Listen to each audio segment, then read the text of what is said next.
Il n'y a rien à retenir, tout est mauvais. Les chiffres de commercialisation, les autorisations de construire, les mises en vente, les délais d'écoulement, tous les chiffres sont mauvais. Et ce sont les plus mauvais chiffres depuis une cinquantaine d'années que nous tenons des statistiques. Donc vraiment une année catastrophique. J'avais déjà dit la même chose pour 2023, mais nous sommes encore bien bien loin en dessous des chiffres de 2023. Oui, des raisons d'espérer vraiment une prise de conscience totale.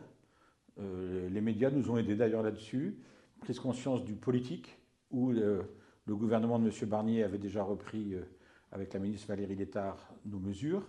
Bien évidemment, ce gouvernement n'est pas allé au bout, mais le gouvernement de M. Bayrou a repris peu ou prou les mêmes mesures, et celles-ci ont été adoptées, puisque le projet de loi de finances a été adopté, motion de censure rejetée.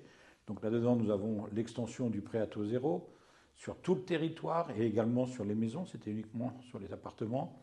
Des exonérations de DMTG, droit de mutation à titre gratuit, en fait des donations pour l'achat de logements neufs, peut-être pas ici rentrer dans le détail, mais il y a beaucoup de ces mesures qui vont relancer vraiment notre, notre sphère économique et je pense vraiment que 2025 peut être l'année du rebond pour nous.